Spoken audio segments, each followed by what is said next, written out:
Welcome to Transformative Principal, where you learn how to be a leader and not just a manager of a to-do list. I am your host, Jethro Jones. You can find me on Twitter at Jethro Jones. I just want to take a minute and remind you to check out conradchallenge.org and look at the kinds of things you can do to support students. The Conrad Challenge is really about facilitating 21st century skills of creativity, collaboration, critical thinking, communication. So go and check that out at conradchallenge.org. And if you missed my interview with Nancy Conrad, go check that out as well at transformativeprincipal.org/Nancy Conrad. Hi, I'm Dan Kreines from the Leader of Learning podcast, a proud member of the Education Podcast Network, just like the show you're listening to right now. The opinions expressed are those of the individual hosts. Make sure to check out all the other great podcasts at edupodcastnetwork.com. And get ready, because the learning begins in 3, 2, 1. Welcome to Transformative Principal. I am so excited to have Bridget Belcastro on the program today. This is episode 260 and the very first episode of 2019. So I am so excited that we're starting a new year together, and it is now in the 6th year of Transformative Principal, and I just can't believe that it's been going on for that long. So, Bridget, welcome to Transformative Principal, and thank you so much for joining us. Absolutely, my pleasure, and I'm pretty honored to be the first podcast of 2019. That's exciting. Yeah, well, not everybody gets that honor, so I'm excited that you get to be it as well. Thanks. So you are the principal of Johnsburg Elementary School in Illinois, right outside of Chicago. Yep. And can you tell us a little bit about your history and the different things that you've done? And I should have introduced you as Dr. Bridget Belcastro. I apologize for that. But you can add anything that you want as an introduction to yourself. Sure. I am in my 12th year as a principal. This is my 4th year at Johnsburg Elementary School in this district. I have been a principal for every single grade level at some point in my career. And I absolutely love the elementary level. I think I have definitely found my passion and where I belong. Our school is just grades 3 through 5, and that works really well for us. And we have about 320 students in our building. It's a small community, a unit district, and I think it's pretty typical suburban Chicago school district. Okay, very cool. So having been a principal at every different level, I'm surprised to hear you say that elementary is great, because I think middle school is the place to be. So just Well, I was a middle school principal, obviously, and they are the funniest kids in a lot of ways.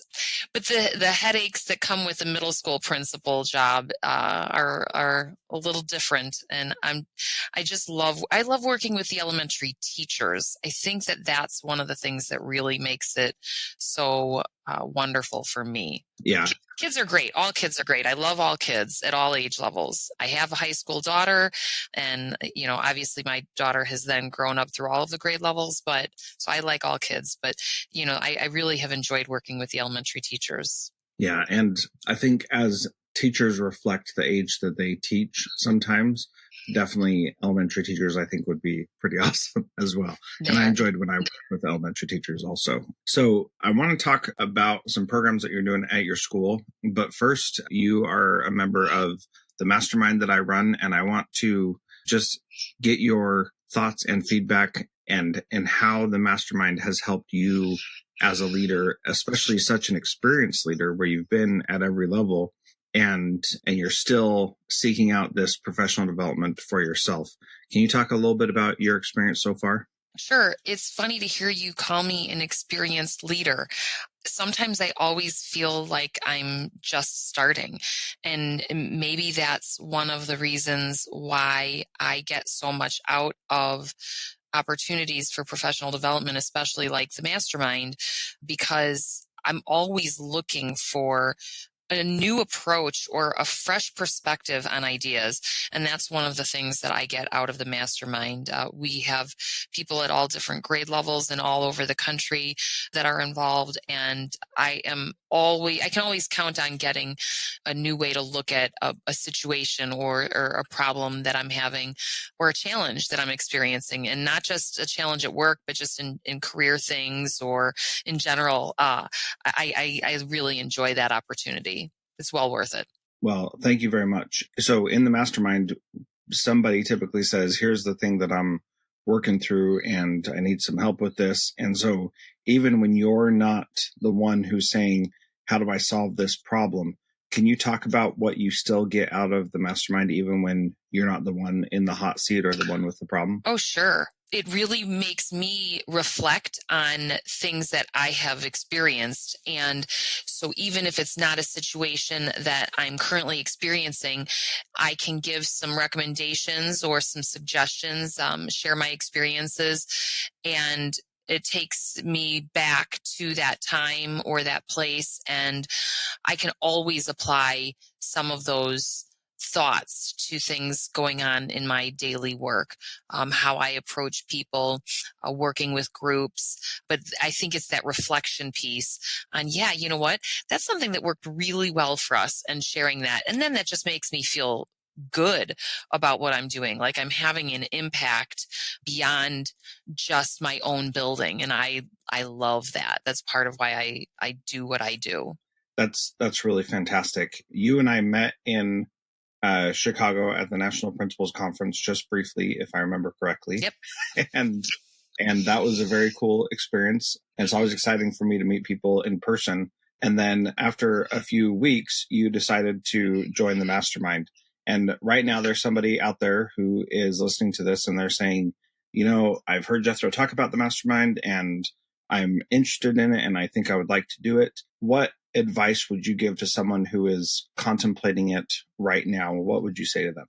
Well, I would definitely give it a try. I do have some very specific goals for my career, and they don't involve leaving my position, but things that I want to accomplish for and with our teachers and our school. And so I think that the experiences that I'm having and the conversations that I'm having will help us get there.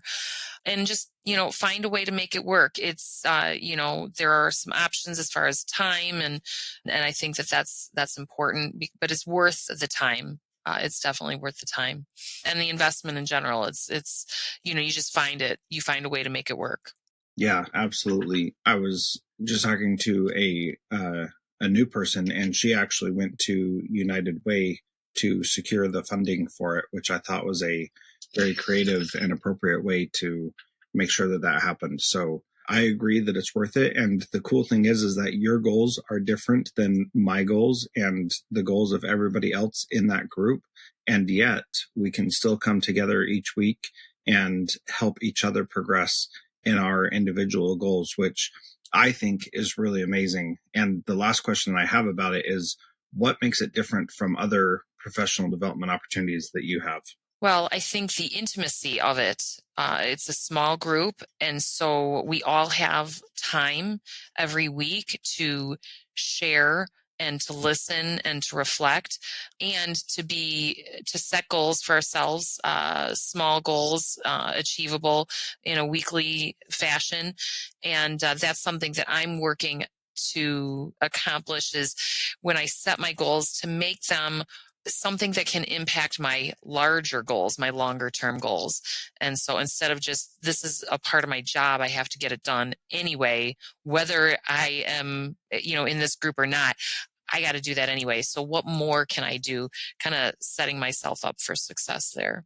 Yeah, that's really powerful. So if you are listening to this and you are more curious about it, go to transformativeprincipal.org/mastermind and schedule a call with me, and we can talk and make sure that you'll be a good fit for our group and I'll be a good fit for you and all of that stuff. And so anyway, thank you, Bridget. As I said, it's a pleasure to chat with you every single week. And I have learned a ton from you already.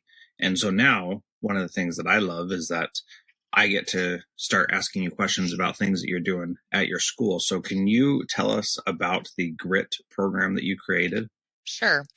Several years ago, when my very first year in this district, I was talking with a couple of teachers, and one of the things that we noticed, it seemed like we were struggling with behavior, and this is not a behavior management program, but it was more about they didn't know how to solve problems. They didn't know how, they gave up very easily. They didn't know how to stick to something or set goals or whatever. And so we were talking about what can we do about that? And another teacher kind of piped in and said that she was taking a grad class and they were reading Angela Duckworth's book called Grit, and it had some articles to go along with that. And so I bought the book and shared it with some teachers, and I read through the articles, and I said, hey, let's come up with something. Let's work together and come up with something that we can do explicitly with our students. And so in that first summer, I had 10 teachers volunteer. And so we created what we call year one of the program. And we came up with a meaning for the phrase grit, and it stands for greatness requires internal toughness. And each month, the homeroom teacher, teaches a lesson, and it goes through lots of different things.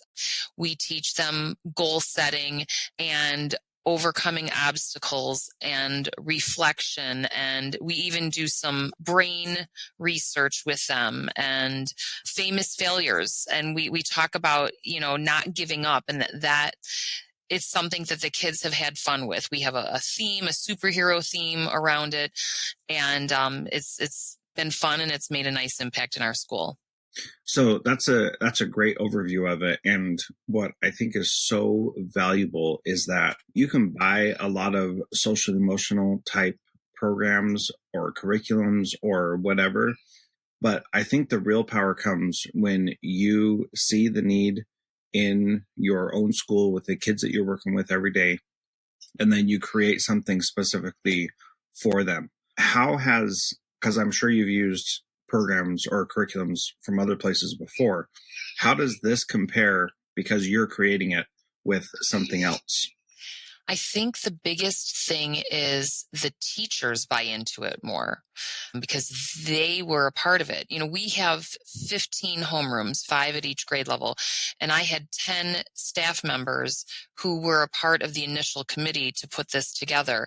And, obviously we have more than just our homeroom teachers, but I had one of our reading specialists on the committee. I had our food services director on the initial committee because she sees some of these same kinds of things happening in the lunchroom. So it was an overall buy-in of the staff, and it's a 30-minute lesson once a month. So it's not anything that takes a lot of time, but as we're now in year 3, and as we have gone on to develop a year 2 and a year 3 program so that kids aren't doing the exact same thing every year, our students get it. Our students are really starting to live that because our 5th graders in their last year, they've had it every year now. So we're definitely starting to see some of that impact in a positive way. A lot of our program really does also focus on that growth mindset. So we've brought in not just that, goal setting and that overcoming obstacles, but the growth mindset. I can't do this yet. So now that you've got 3 years done, your school is only 3 years long for 3rd, 4th, and 5th grade. And so are you going to just repeat the 3 that you did, or how is that going to work going forward? Yes, we'll just repeat. So 3rd graders always get the year 1, 4th graders always get the year 2, and 5th graders always get the year 3. So we're still actually finishing up developing our year 3 program so that the kids are still getting new information each year. And some of it does repeat. We kind of refresh the goal setting. We make goal setting a part of the process, but as they get older, their goals change and how they can work through goals change. We can set up some longer term goals, and we don't just focus on improving test scores. They set personal goals, academic goals. Sometimes their goal is in 3rd grade, I want to read a chapter book. And then we help them keep track of that progress. Sometimes they want to get into the academically talented program. And so those are things, they all have different levels of goals, and we work through a lot of those different things with them. Well, and this is where it's just so powerful when the attention and focus is directed at an individual student and not at, like, okay, everybody take out, the map goal setting worksheet and set a new goal for your map score. Like, that's certainly a personalized goal for each student. However, what you're talking about is a more holistic approach to goal setting, that it could be academic or it could be something else. Now, there are kids in school with a teacher, and so most of them, I'm sure, are academic, but I'm sure that there are some goals that happen, like being able to ride a bike without training wheels, for example. That I'm sure that those kinds of things slip in occasionally. Do you have any stories about non-academic goals that kids have set? I don't know if I have any specific examples where I can track a student. However, I do know that there are kids that are doing that. And we do talk about both academic and personal goals, especially at the beginning when we start talking about map testing. We do set some of those goals with kids, but then we also encourage them to set other challenge goals for themselves. And we do talk about, some students want to finish their silver award in Girl Scouts, or, they want to at some point advance to Eagle Scout. And so what are the projects that they need to do? One student has come to me this year, and he wants to do a fundraiser for, I think it's called Heifer International. I think that's the exact phrase that that company is. And so, that's a project that he's going to work on as a goal through student council. And so those are some of the things that kids are bringing to this process. And 3 years ago, I don't know that any of our students would have talked about that so openly or come to us at the school and included us in that process. Yeah, that is just so powerful. And I really think school is important, but I think learning and achieving goals is more important. And sometimes those two things are mutually exclusive. And what you're highlighting is that school is important, but also these other parts of your life are important as well. And you're not going to be a good human being when you're an adult if you're only good at school. You've got to be good in other areas of your life as well. What are some of the challenges that you faced with developing your own GRIT program as opposed to just adopting something else? Year one was very easy. We knew exactly what we wanted to do. I have some absolutely amazing staff members, and they put together a lesson template. So all of the lessons look the same, which is something, and they're all through, we have them in like Google Slides. And so they're shareable and they're editable, but all of the kids in third grade are getting the same goal setting lesson in September as all the other third graders. So that's nice. The format is the same. Most of the time they end with a little video clip. There's a small activity to do. Fourth grade, which is year two, got a little bit more challenging, coming up with a fresh approach, new monthly topics. And the fifth grade year for year three has really been a challenge to make that fresh. So we're really trying to incorporate more of the growth mindset and the sort of looking ahead piece to the junior high and even, to high school, and what some of those things are, having them look at career readiness and that sort of thing in that fifth grade group. So just keeping it fresh from year to year has been a challenge, but so far we're sticking to it. All of the teachers have T-shirts that says, they say "Got Grit," and then our initials for the school is JES. So it says Jess, we do. And then on the back, it says greatness requires internal toughness. And the kids can even order those. And we have quite a few students who wear those. We even have parents who get those shirts. We have grit cards that we can pass out to students.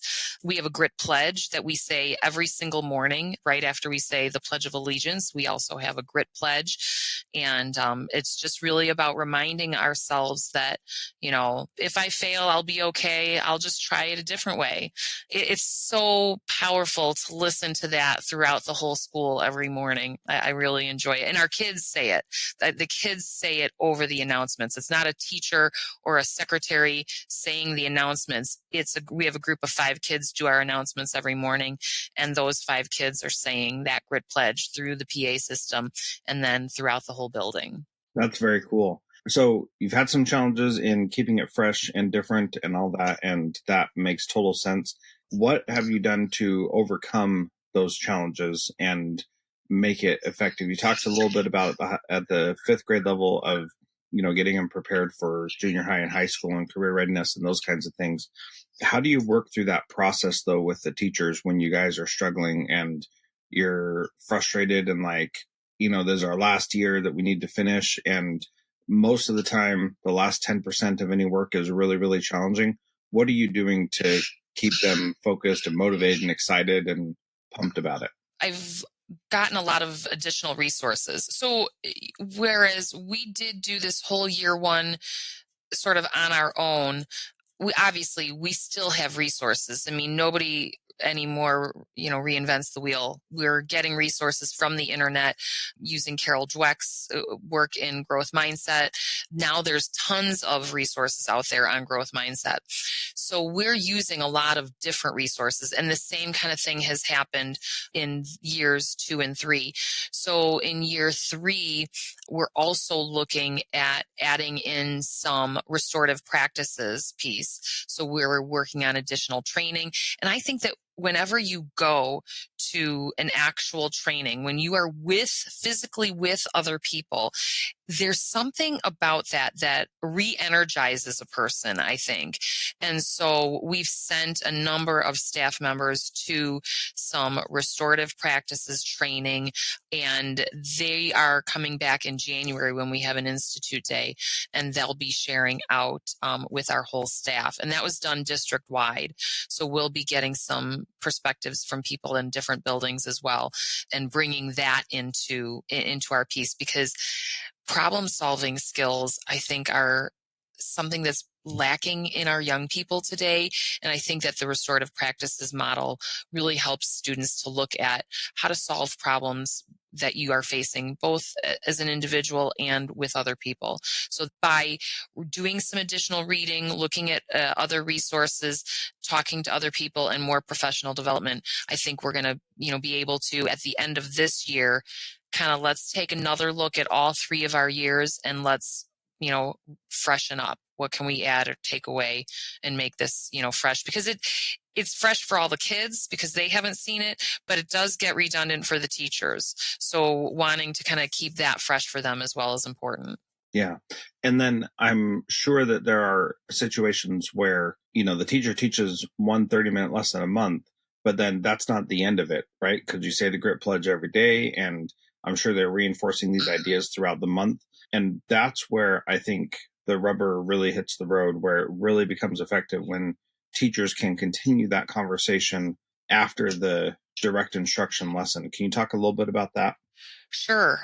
All of the teachers have the things that they've created on their own to support the GRIT program. And a lot of it really does have to do with that growth mindset. We have phrases, things that kids say to themselves, that negative self-talk. And then this is a different way to look at it. And just working through some of those frustrations with kids. And I think a lot of it really goes to making sure that our practice matches what we're preaching here. So if we say it's okay, I don't know this yet, or I can't do this yet, then our practice really needs to meet that. So are we giving kids the chance to redo some of their work? What's your best work? This is a paper you've done, or you've written a paragraph now for the first time, and you come back in a month and you can do something better. what's more important?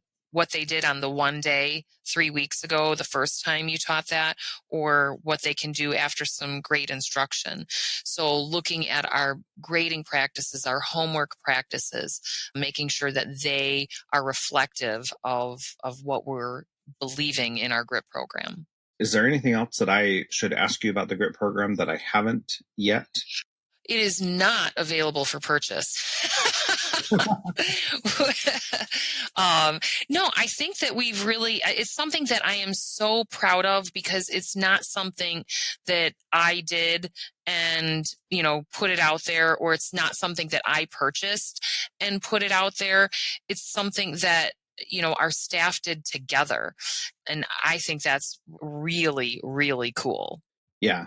I totally agree. I think that is very cool as well. And anytime that we can get our teachers to create something that they know they need, then that is just really powerful. And making sure we find the time and the opportunities for our teachers to be involved in that is really powerful. And as you said earlier on, they're way more invested in it when they actually are the ones making it, because they know that, like, if my teacher down the hall made this, I'm going to react differently to that than if, this is just some purchase program that we have to, do because the district said so. That's a much different approach. So yeah, I just want to thank you for being part of Transformative Principal. The last question I ask everybody is, what is one thing a principal can do this week to be a transformative principal like you? Wow, that's a tough one. I think that just reminding yourself that you're all in this together and making sure that your staff believes it, I think that's key. Making sure that you're all working on something together and that you have the same goals, that it's not just about the evaluation and the reports and the testing, that it's really about making connections with students. And a transformative principal cannot do that if they do not have those relationships with their staff. Yeah, absolutely. Very, very true. How can people connect with you, learn more from you, Bridget? On Twitter, I am at Dr. Belcastro. I am johnsburg12.org is our website, and they can reach out to us through that. Reach out to me through that website as well. And I am happy to talk about GRIT or the mastermind with anybody who wants to reach out. Cool. Well, thank you so much again, Bridget, for being part of Transformative Principal. It has been an honor to speak to you, as it always is. And if you've listened to this, I think the big thing to take away is, if you see a need in your school, you can work to solve it. And it doesn't have to be perfect right from the beginning. It doesn't have to be the be-all and end-all. It can be a process that you go through to develop and make it better over time. And that's exactly what Bridget has done. And so thank you so much for listening to Transformative Principal. You can get the show notes for this episode at transformativeprincipal.org. Thank you.